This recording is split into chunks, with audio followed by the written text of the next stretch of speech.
The starship Defiance shuddered as another explosion lit up the darkness of space behind it. On the bridge, Captain Jack Thompson gripped the edges of his command chair, his knuckles white. "Status report," he barked. "Shields at 43%, said Sam, the tactical officer. Her face was streaked with sweat. "The swarm ships are still gaining on us." Jack looked at the main view screen.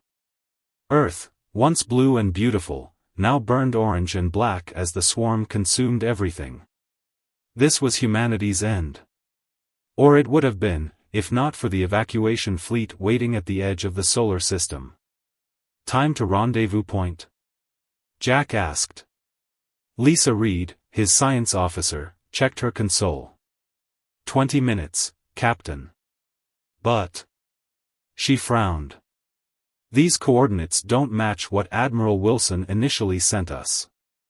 Jack felt something cold settle in his stomach. "Open a channel to the fleet." After several tense moments, Admiral Wilson's stern face appeared on screen. Unlike Jack's chaotic bridge, Wilson's command center was calm, organized. "Thompson, why aren't you at the jump point yet? The fleet departs in 15 minutes, with or without you." "Sir, the coordinates we received were the only ones you're getting," Wilson cut him off. "Look, Thompson, we had to make hard choices. The Defiance is 30 years old, running on outdated tech.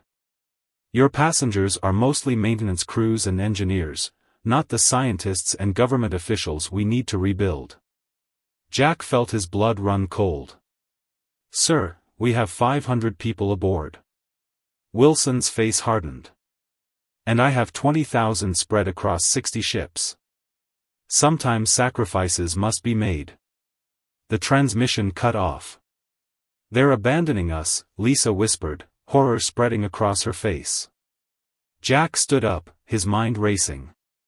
500 lives depended on him, men, women, and children who'd boarded his ship believing they would be saved. "New course," he ordered. "Full power to engines." "Sir?" questioned his pilot, a young man named Mike. "We're not giving up." "Set course for the actual jump point." The Defiance accelerated, pushing its aging engines beyond safety limits. Behind them, 15 swarm ships continued pursuit, strange organic vessels that looked more like giant insects than spaceships. Tom Baker, the chief engineer, called up from the engine room.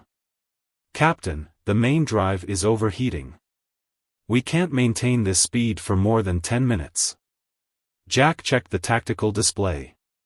10 minutes wouldn't be enough to reach the fleet. "Hold it together, Tom. Those people trusted us to save them." The minutes ticked by in tense silence. When they finally reached the jump coordinates, they found only empty space and the fading energy signature of the fleet's departure. "We're too late," Sam said quietly. A harsh alarm sounded. "Swarm ships, closing fast." Lisa shouted. "Impact in 30 seconds." Jack made his decision.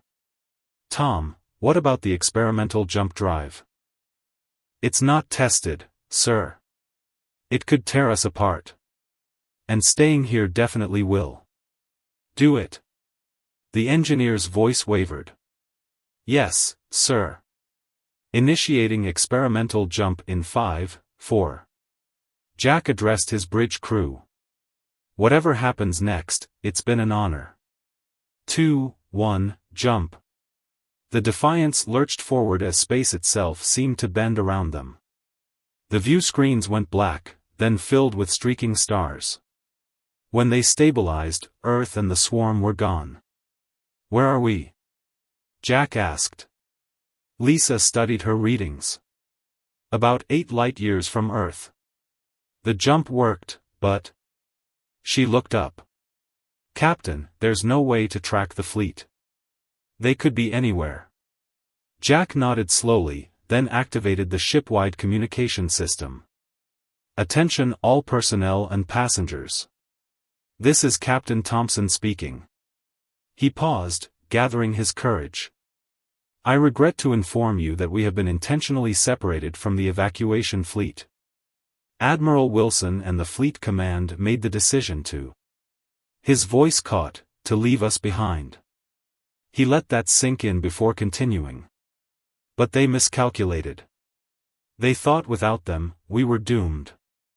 They were wrong. We have engineers, mechanics, farmers, teachers, exactly the people needed to survive. To rebuild. To endure. Jack's voice grew stronger as he spoke. I promise you this, we will survive. We will find a new home. And one day, we will find the fleet that abandoned us. They will answer for what they've done. As he finished, Tom Baker's voice came over the comm, Captain, I think I've found something. A nebula about 3 days from here. It's dense enough to hide our energy signature if the swarm follows us. Set course, Jack ordered. As the Defiance turned toward its uncertain future, Jack Thompson made a silent vow. They had been left behind to die. But instead, they would live, grow stronger, and return. And when they did, the people who abandoned them would learn a harsh lesson: never underestimate those you leave behind. 5 years had passed since the Defiance entered the nebula. What was once a desperate escape plan had become their salvation. Tom Baker stood in the observation deck, his once dark hair now streaked with gray. Before him stretched the iridescent clouds of the nebula, shimmering with strange energies. Below him, on the small moon they had named New Beginning, lights from the growing colony twinkled through the thin atmosphere. Beautiful, isn't it? Lisa Reed joined him, carrying 2 cups of the bitter drink they had learned to make from native plants. Tom nodded. Hard to believe we almost passed it by. The nebula had proven to be more than just a hiding place. It contained rare elements that had allowed them to develop enhanced shields and weapons systems.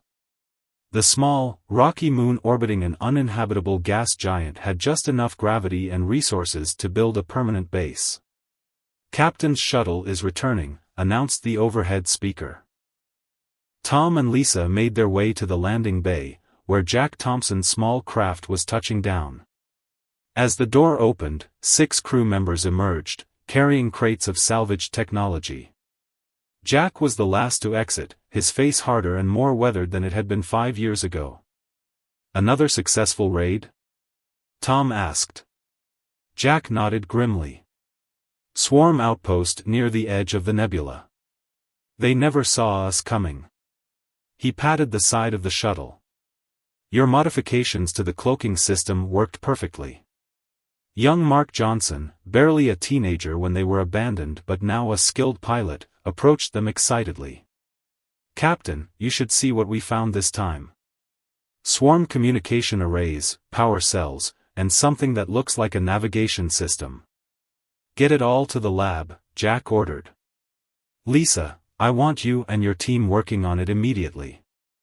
As the group dispersed, Jack pulled Tom aside. How's our other project coming? Tom lowered his voice.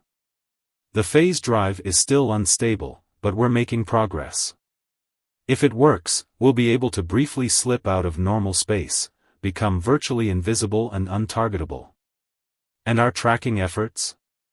Lisa thinks she's found something. You should talk to her tonight. Later, in the command center they had built inside an ancient crater, Jack met with his senior staff. The room was a strange mix of human technology and reverse-engineered swarm systems, giving it an unsettling, hybrid appearance. Lisa stood before a holographic display. I believe I've found a way to track the human fleet's quantum signature through space. Their jump technology leaves tiny ripples in subspace that never fully disappear. Like footprints, Mark suggested. Exactly, Lisa nodded. They're decades ahead of us, but now we can follow. Jack studied the projected course. How long would it take us to catch up? At our current capabilities? 15 to 20 years, Tom answered. But if the phase drive works, we might cut that in half. The room fell silent as they contemplated the timeframe. Many of them would be old or gone by then. Sam, now Jack's second-in-command, voiced what many were thinking. Is this still what we want? Revenge? We've built something here. Some of us have children who've never known any home but this one. Before Jack could answer, alarms blared throughout the base.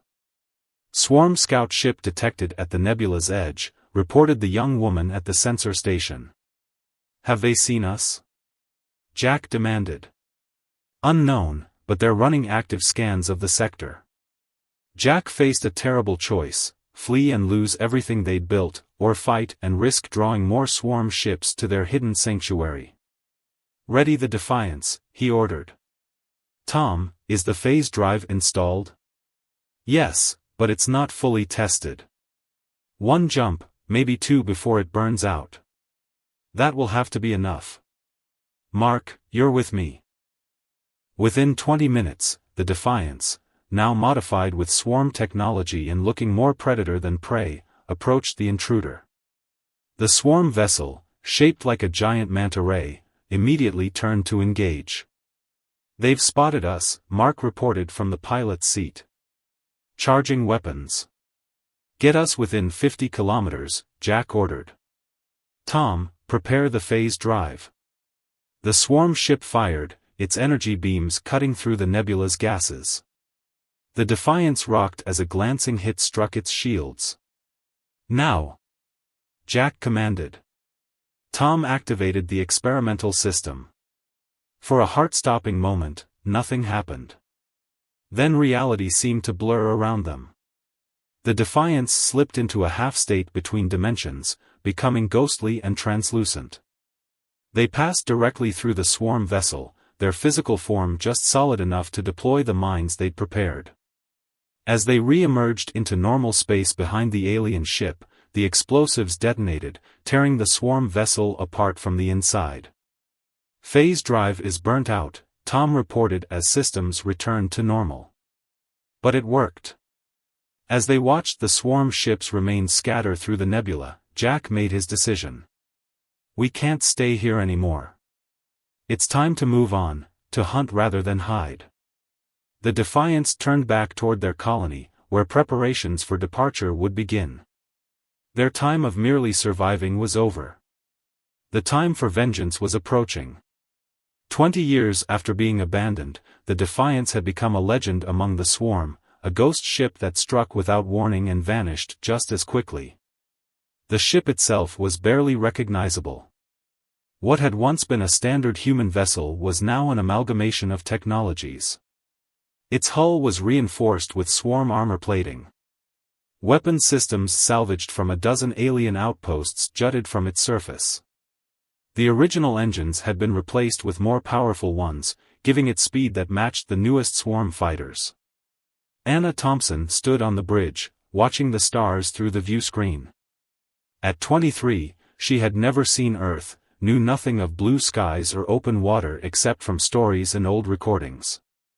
She had been born 3 years after the abandonment, in the medical bay of the Defiance during their time in the nebula. Captain, called a young officer at the communication station. We're receiving a transmission from the Explorer. Anna nodded. Put it through. The screen changed to show Mark Johnson's face. Once the youngest crew member of the original Defiance, he now commanded his own scout ship. 2 decades had turned the boy into a battle-hardened man with a scar running down one side of his face. Anna, he said, skipping formalities as he always did. We've found something. You need to see this. What is it? Not over comms. I'll dock in 20 minutes. The connection ended, and Anna turned to her first officer. Alert my father. Tell him Mark has returned with important information.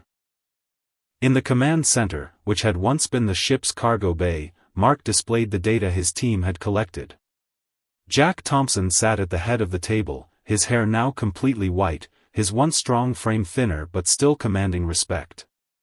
Beside him, Tom Baker sat in a hover chair, his body failing but his mind still sharp. The swarm is changing, Mark began without preamble. For years they've operated as separate hives, but now they're coordinating. Look at these attack patterns. The holographic display showed swarm ship movements across several systems. They're being directed, Lisa Reed observed. Now in her 60s, she remained the ship's chief science officer. Some kind of central intelligence. That's not all, Mark continued. We tracked their communications to this system. The display shifted to show a distant star with several planets. They've built something there. Something big. And the human fleet? Jack asked, his voice raspier than it once was. Lisa changed the display again. They've settled here, in a system they're calling Haven. From what we can tell, they've built impressive defenses, a perimeter of automated platforms, minefields, and patrol ships. How long would it take us to reach them? Anna asked. At maximum speed, 6 months, Tom answered, tapping controls on his chair's arm. But if we can perfect the new phase drive, maybe half that. Jack studied the information silently. Everyone waited for his response. Finally, he looked up at his daughter. It's time, he said quietly. Everyone understood what he meant. For 20 years, they had been building, learning, growing stronger. What had begun as 500 survivors had become nearly 800, with a generation born in space who knew nothing of the betrayal except as history taught to them. There's something else, Mark said hesitantly. Something we intercepted. He played an audio transmission. The voice was unfamiliar, but the message was clear. Admiral Wilson had become the leader of Haven, ruling with an iron grip and spreading lies about Earth's final days. Jack's face hardened. So he's still alive. An alert sounded, and a young technician rushed into the room. Captains. We've received a transmission on an old Earth frequency. It's from another human ship. Silence fell over the room. Put it through, Anna ordered. A face appeared on the main screen, a man about Mark's age with a captain's insignia on his uniform. This is Captain Ben Miller of the human vessel Phoenix, calling any survivors of Earth. If you're receiving this, you are not alone. We too were left behind. Jack rose from his seat, leaning heavily on his cane. Where have you been all these years? Hiding, surviving, just like you, I imagine, Miller replied. But we have allies now, a species called the Builders. And we have news you need to hear. His expression grew grim. The swarm has found Haven's location. They're gathering a fleet larger than anything we've seen. But that's not the worst of it. He leaned closer to the camera. The swarm's new central intelligence? It's using modified human technology only Admiral Wilson would have had access to. Anna looked at her father, seeing the shock on his face mirrored throughout the room. We need to meet, Jack said firmly. As arrangements were made, Jack pulled Anna aside. His health had been failing for months, though he tried to hide it. I won't see this through to the end, he told her quietly. The ship, the mission, it will all fall to you soon. Anna took her father's hand. What would you have me do? Continue seeking revenge, or warn the people who left us to die? Jack looked at the star map, at the blinking light that represented Haven. Justice, he said finally. Not revenge. There's a difference. Remember that when the time comes. Later that night, in the privacy of her quarters, Anna studied the faces of the crew, her family, the only one she'd ever known. Tomorrow they would meet the Phoenix and decide their course. The hunt was reaching its conclusion, but the ending remained unwritten. The meeting point was a small, rocky asteroid in a neutral system. The Defiance arrived first, its enhanced sensors sweeping the area for any sign of swarm activity. Anna stood on the bridge, her father seated in the command chair beside her. Though he had officially passed leadership to her, Jack Thompson refused to miss this historic reunion. Ship approaching, reported the tactical officer. Configuration matches the transmission. It's the Phoenix. On the view screen, a vessel appeared that looked both familiar and strange. Like the Defiance, it had clearly begun as a standard human ship, but its modifications were entirely different, smoother, more elegant, with none of the aggressive, spiky swarm technology that characterized their own vessel. "Open a channel," Anna ordered. Captain Ben Miller's face appeared on screen. He was younger than Anna had expected, perhaps in his late 30s, with a calm demeanor that contrasted with Mark's intensity. "Captain Thompson," Miller nodded respectfully to Jack, then turned to Anna. "And you must be the new Captain Thompson. Your reputation precedes you both." "As does yours," Anna replied.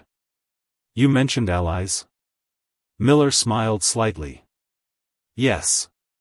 We've been fortunate to find friends in a hostile universe. Request permission to dock and bring a delegation aboard?" An hour later, the two crews met in the Defiance's conference room. Miller had brought 3 of his officers and 1 very non-human guest. The builder stood nearly 7 feet tall, with 4 arms and iridescent skin that shifted colors subtly as it moved.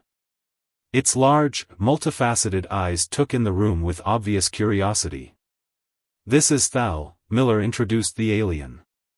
"Chief engineer of the builder colony that saved us when our ship was damaged beyond repair." The builder made a graceful gesture with its upper arms. "We share the experience of survival against the swarm," it said in perfect English. "My people were nearly exterminated decades ago." Tom Baker, now confined to his hover chair, moved forward with undisguised fascination. "Your technology, it's like nothing I've ever seen." Thal's skin rippled blue, amusement, Anna guessed. "Just as yours is unique to us. Perhaps we can learn from each other." As the engineers began an animated discussion of technical specifications, Jack turned to Miller. "Tell us how you survived." Miller's story paralleled their own in many ways: abandoned by the fleet, barely escaping the swarm, years of hiding and scavenging. But where the Defiance had found the nebula, the Phoenix had encountered the Builders, a peaceful species with advanced technology but limited numbers. "They were hiding too," Miller explained. "The swarm had nearly wiped them out a century ago. When they found us drifting with engine failure, they took a chance on helping us." "And in return?" Lisa asked. "We helped them fight back. Humans may lack their technical knowledge, but we understand warfare in ways they never had to learn." The builder, Thal, rejoined the conversation. "Your phase technology intrigues us. We have something similar, but your approach is innovative." "What it is," Tom interjected, "is unstable. We can only make short jumps before the system overheats." "Perhaps together we can solve this problem," Thal suggested. Mark, who had been quietly observing, finally spoke. "All this cooperation is touching, but we have more urgent matters. The swarm is gathering, and Haven is in its path." Miller nodded grimly. "We've been tracking their movements. The attack force is massive, hundreds of ships, maybe thousands. Haven's defenses are strong, but not that strong." "Why should we care?" asked one of Anna's officers. "They left us to die." "Because," Miller said quietly, "if Haven falls, the swarm will gain access to all remaining human technology and knowledge. And then there will be nowhere in the galaxy safe for any of us." Jack leaned forward. "And what about Wilson? What do you propose we do about the man who betrayed us all?" Miller exchanged glances with his officers. "Justice is necessary. But extinction is forever. We need to warn Haven, even if it means putting aside our grievances temporarily." Anna watched her father's face, saw the conflict there. The revenge that had driven him for decades warred with the pragmatic need to ensure human survival. "There's more," said Miller's science officer, a woman named Kate.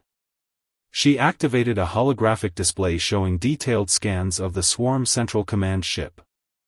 We've confirmed that the central intelligence controlling the swarm is indeed using modified human technology, specifically, security protocols matched to Admiral Wilson's personal encryption key. He didn't just abandon US, Anna realized. He traded with them. Gave them technology in exchange for safe passage. The room fell silent as the implications sank in. How long do we have? Jack finally asked. 3 weeks, maybe 4 before the swarm reaches Haven, Miller answered. Anna stood, drawing all eyes to her. Then we have a decision to make. Do we warn the people who left us to die? Or do we let the swarm finish what Wilson started? Jack looked up at his daughter, pride visible in his tired eyes. What do you say, Captain? Anna surveyed the faces around her, the original crew who remembered Earth, the younger generation born in space, and now these new allies who offered both hope and complication. I say we fight, she declared. Not just for revenge, but for all humanity. Wilson will face justice, but first, we save Haven. The combined fleet of the Defiance, the Phoenix, and 3 builder support vessels dropped out of phase space at the edge of the Haven system. Anna stood on the bridge, studying the massive defensive array that protected humanity's new home. They've been busy, Mark observed from his position at tactical. Orbital platforms, minefields, and at least 40 warships on patrol. And none of it will stop the swarm, Anna replied. Open a channel. After a moment of silence, a stern-faced officer appeared on screen. Unidentified vessels, you have entered restricted space. Identify yourselves immediately or be fired upon. Anna stepped forward. This is Captain Anna Thompson of the Defiance.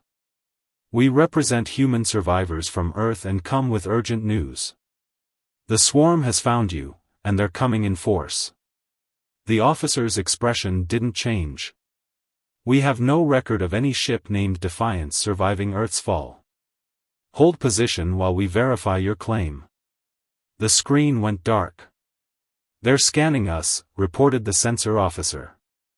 And targeting weapons. Anna exchanged glances with her father. Jack Thompson had insisted on being present for this moment, despite his weakening condition. They don't believe us, she said quietly. They will, Jack replied. One way or another. The screen flickered back to life, showing a different officer, older, with the insignia of a fleet admiral. This is Admiral Reeves of Haven Defense. We've detected swarm technology integrated into your vessels. Explain yourselves. Survivors adapt, Anna answered simply. We've spent 25 years fighting the swarm, learning their technology, turning it against them. And now we've come to warn you. A massive swarm force is heading this way, the largest ever assembled. They'll be here within 2 weeks. Reeves frowned. And why should we trust you? Because we were abandoned by Admiral Wilson and the evacuation fleet, Jack said, moving into view. Left to die when Earth fell. I was captain of the Defiance then. Recognition dawned on Reeves' face. Thompson. We were told your ship was destroyed. A convenient lie, Jack replied bitterly. Is Wilson still in command?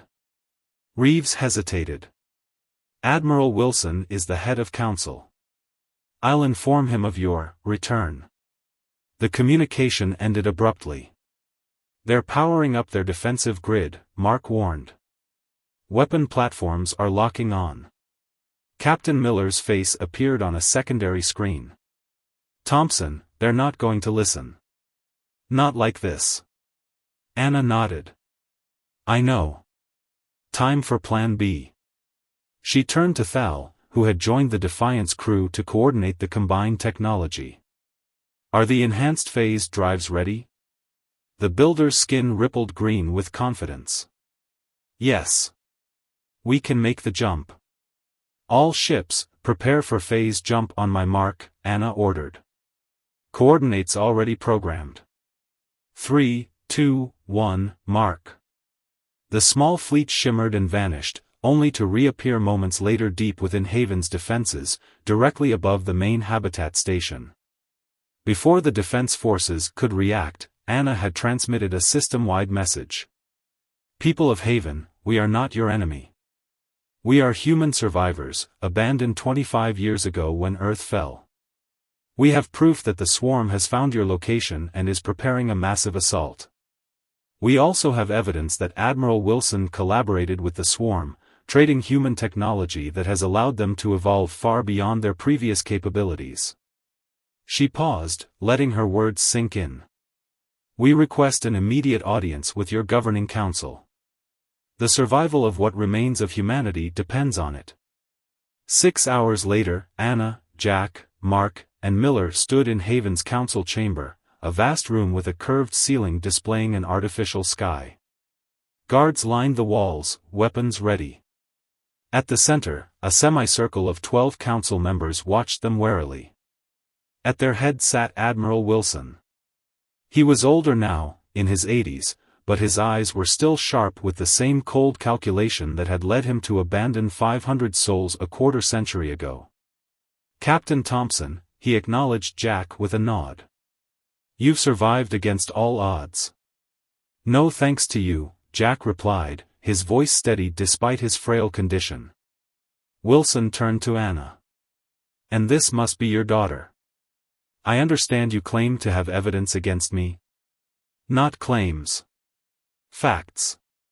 Anna nodded to Mark, who activated a small projector. Records of communications between Wilson's personal channel and an unknown recipient appeared, along with technical specifications for weapon systems and navigation technology. 25 years ago, before Earth fell, you made contact with a splinter group of the swarm," Anna stated. "You traded human technology for safe passage for the evacuation fleet." Murmurs rippled through the council. "You abandoned ships like ours to ensure your own escape," Miller added. "My parents were aboard the Phoenix. 312 people left to die." Wilson's face remained impassive. Difficult decisions had to be made for humanity's survival. "And now those decisions threaten that very survival," Anna countered. "The technology you provided has allowed the swarm to evolve, to organize under a central intelligence. They're coming, Admiral. And they're coming because of you." Before Wilson could respond, alarms blared throughout the station. A junior officer burst into the chamber. "Council members, long-range sensors have detected multiple phase signatures at the system's edge. Swarm configurations. Hundreds of them." Wilson's composure finally cracked. "That's impossible. They're not supposed to," he caught himself, but too late. "Not supposed to what?" Jack asked softly. "Not supposed to find you? Not supposed to betray whatever agreement you made? What did you think would happen when you gave advanced technology to a predatory species?" As chaos erupted in the council chamber, Anna locked eyes with the admiral who had condemned her people. The moment of confrontation she had imagined her entire life had arrived, yet it brought no satisfaction, only grim determination for what came next. The swarm had arrived early. The time for justice would have to wait. First, they had to survive. The command center of Haven Station pulsed with frantic activity as tactical displays showed the approaching swarm fleet. Hundreds of organic-looking ships moved in perfect coordination, their formation constantly shifting like a living organism. "They've adapted to our defense grid," reported a Haven tactical officer. "They're targeting the weak points specifically." Anna stood with her father, watching Admiral Wilson as he stared at the displays. The old man's face had gone ashen. "You recognize it, don't you?" Jack asked quietly. "The attack pattern. It's based on fleet defense protocols, your protocols." Wilson nodded slowly. "I never thought. I just wanted to ensure our survival." "And now you've ensured our extinction," Mark said bitterly. Captain Miller and Thal entered the command center, accompanied by Lisa Reed and Tom Baker in his hover chair. "The builder vessels are in position," Miller reported. But even with Haven's fleet, we're outnumbered 10-1. Tom moved forward, his frail body belying the sharp mind still at work. We've identified the Central Command ship, he said, manipulating controls on his chair to bring up a magnified image. It's 3 times the size of a standard swarm vessel, with unusual energy signatures at its core. Lisa nodded. That's where the central intelligence is located, the hybrid of swarm biology and human computers that's coordinating their entire force. If we could destroy it. Anna began. The swarm would revert to their previous state, individual hives without coordination, Thal finished. Still dangerous, but no longer capable of this level of strategic thought. Getting near that ship would be suicide, Admiral Reeves objected. It's at the center of their formation, protected by layers of their most powerful vessels. Anna exchanged glances with her father. Jack Thompson nodded slightly. Not if we use the phase drive, she said. We could jump the Defiance directly into striking range. Even then, their point defenses would tear you apart before you could do significant damage, Wilson argued. Unless we had a way past their security systems, Jack said, turning to Wilson with cold determination. Your personal command codes, the ones you used when you made your deal with them. Would they still work? Wilson hesitated, then nodded.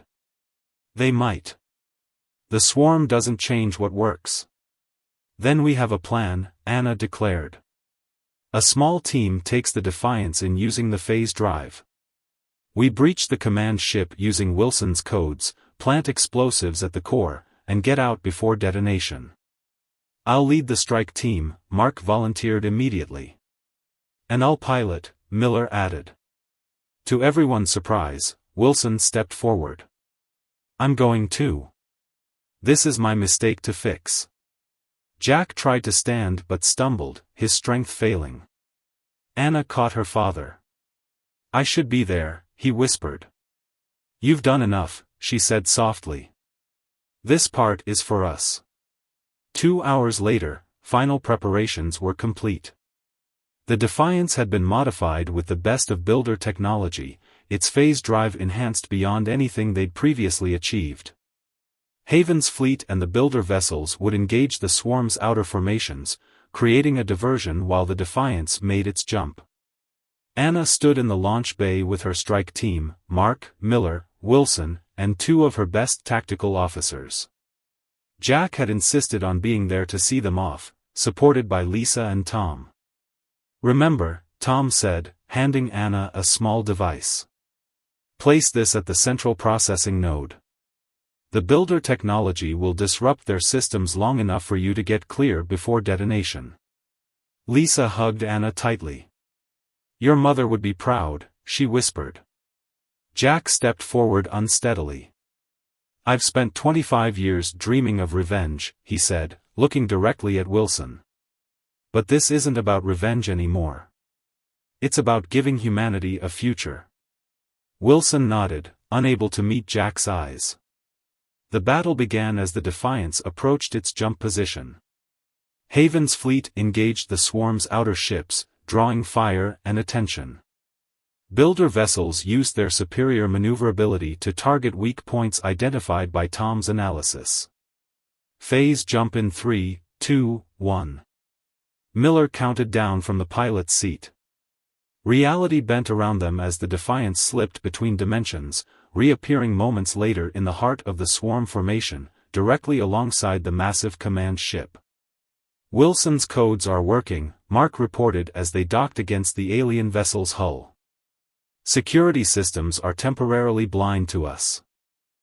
The team moved quickly through the organic corridors of the swarm ship, following the energy signatures to the central core.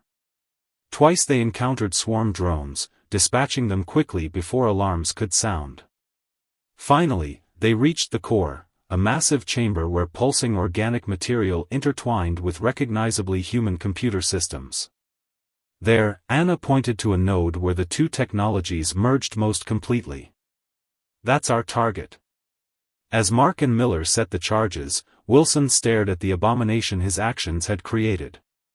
"I never meant for this to happen," he said quietly. "Few ever do," Anna replied. Suddenly, alarms blared. "They've detected us," Mark shouted. "Security protocols are resetting." Wilson moved to a control interface. "Get the charges set. I'll buy you time." Using his knowledge of the systems he had helped create, Wilson managed to confuse the swarm's internal defenses, but at a cost. A security blast caught him in the chest, throwing him against the wall. As Anna and her team finished setting the charges, Mark was hit by enemy fire. Miller helped him toward the exit, but it was clear he wouldn't make it back to the ship. "Go," Mark told Anna, pressing something into her hand, a worn patch from the original Defiance uniform. "Tell your father we did it." The charges set, Anna and Miller fought their way back to the ship.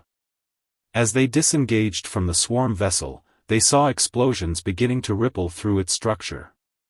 The Defiance phased away just as the command ship detonated in a massive blast that rippled outward, disrupting swarm ships throughout the formation. Across the battlefield, the coordinated attack faltered as ships reverted to individual control. 3 days later, Anna stood with her father on Haven's observation deck, watching as the last swarm stragglers were hunted down by the combined human and builder fleet.